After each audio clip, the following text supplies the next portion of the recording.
Have you ever heard the phrase, make hay while the sun shines? In the medieval times, this phrase became more popular. Obviously, it was difficult to predict weather patterns. They didn't have the technology that we do today, and there were very few people who were knowledgeable about these things, and those that were there were few and far between. So the advice, make hay while the sun shines, literally meant get out in the field while the weather is decent, do your work that will provide for you. If the people did not do this, they would miss out on their livelihood. Not only the sustenance, but also the time that they'd spent out in the field preparing it and sowing it. So, since the weather was not predictable, they had to take advantage of the time that the sun was shining, the time that they had. Jesus tried to instill the same wisdom into his disciples. In John 9:4 of the New Living Translation, he said to his disciples, "We must quickly carry out the tasks assigned to us by the one who sent us. The night is coming, and then no one can work." Jesus understood that his time on earth was short. The night that he referred to was death, specifically his death. Jesus was trying to instill urgency in the disciples, that they would continue to carry out the mission and the tasks that he was assigned once he was gone. What tasks are we talking about? Jesus was sent to seek and to save the lost. His main goal was to preach and teach and spread the word about his Father and the kingdom of heaven, and in turn, he wanted the disciples to continue. Let's think about the word urgency for just a moment. In my opinion, the word urgency has become quite commonplace, and we don't really think about what it means. Our lives are so full of must-dos and want-to-dos, and there's always appointments and chores and traveling.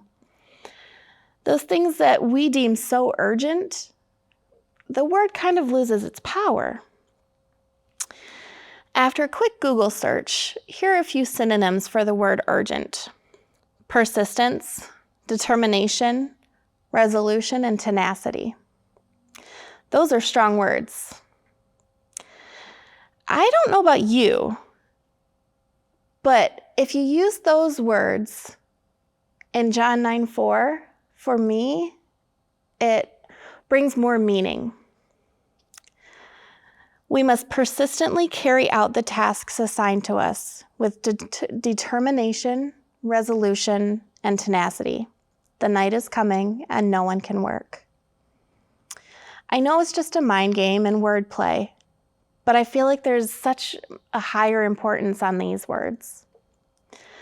We as Christ followers should be so concerned about losing souls as the night, meaning our death, is approaching, that we are tenaciously and determinedly chasing after people. I want to tell you a quick story about my Uncle Nate. Uncle Nate loved Jesus. Once Jesus captured his soul, Uncle Nate wanted to spread the word. I believe wholeheartedly that he took this instruction from Jesus, heart to heart, and he carried out those tasks. When the family found out about his terminal illness, my Aunt Pris wrote this in a Facebook quote: "There are no words for his bravery in the face of all of this. He has no fear. He talks to everyone who comes in his hospital room about Jesus." Uncle Nate lived his mission. He spent many years as a mechanic and missionary in Africa, being the hands and feet of Jesus to the souls that he met along the way. He's touched countless lives. I would urge all of us to be like my Uncle Nate, to understand the mission that we've been called to, and to carry out the tasks that we have been assigned to, because night is coming and no one can work.